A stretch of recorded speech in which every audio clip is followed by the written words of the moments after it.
We are going to go over logical fallacies. There are last ones on the list, and of course, logical is logos when we were talking about rhetorical appeals.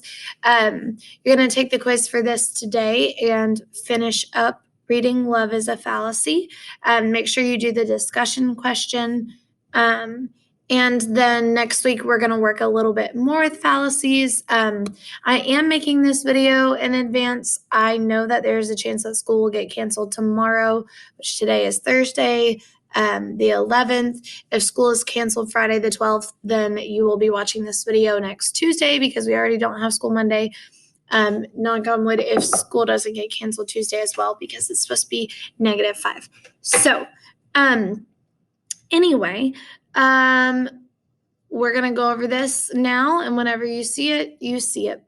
Logical fallacies. Okay, a hasty generalization draws conclusions from scanty evidence. Okay, example, I wouldn't eat at that restaurant. The only time I ate there, my entree was undercooked. We hear this one all the time. Okay, one time I ate there and got food poisoning, so I wouldn't eat there.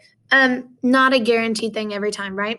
Faulty casualty or post hoc arguments confuse chronology with causation. One event can occur after another without being caused by it. Example, a year after the release of the violent shoot 'em up video game Annihilator, incidents of school violence tripled. Surely that's not a coincidence. But do we know it's the cause of it? No, absolutely not. So that's technically a fallacy, right? It's untrue. Non sequitur, meaning one does not follow the other. A statement that does not logically relate to what comes before it. So this is similar to ad hominem, where it's kind of unrelated, but this is more unrelated. Okay, if those protesters really loved their country, they wouldn't question the government. That's not true. You can love your country, and not trust the people in charge of it, right? An equivocation is a half truth or a statement that is partially correct, but that purposefully obscures the entire truth. I did not have sexual relations with that woman. President Bill Clinton, he said that, okay? This is only half true because he did, in fact, have an affair with a woman. He just did not state explicitly what happened, okay? I know that's a little bit of an adult example, but I think we can handle it. Begging the question occurs when a writer simply restates the claim in a different way. Such an argument is circular. His lies are evident from the untruthful nature of his statements, okay?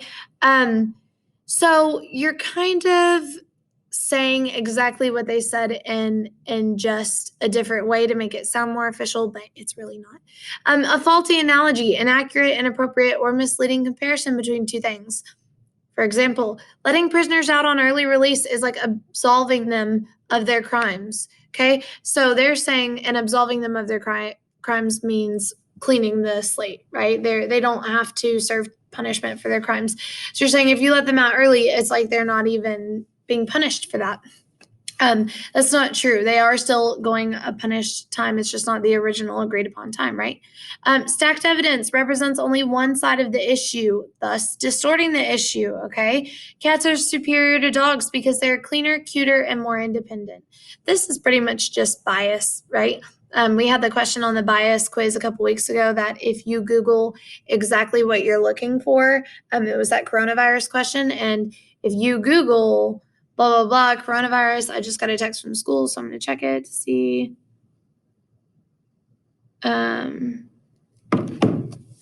It's fine.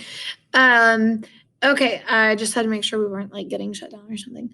Okay, stacked evidence is lost. And so it's like the bias question, where if you're just looking for if you say coronavirus is the most deadly disease of all time, but you don't Google what is the most deadly disease of all time. You Google coronavirus is the most deadly disease of all time. Automatically, that is going to, by default, by keywords, coronavirus and deadly disease, in most and all time, it's going to bring up articles that argue or defend what you're saying, right?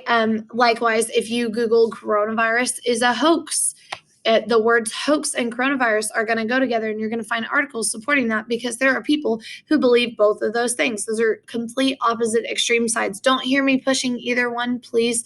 I promise you, I am not taking either approach on this subject. I'm just using them as examples because they're relevant, and they're extreme, right, on both sides. So, but if you Google those things, that is your bias. You're looking for an article to defend what you have to say. You're not just looking at the information.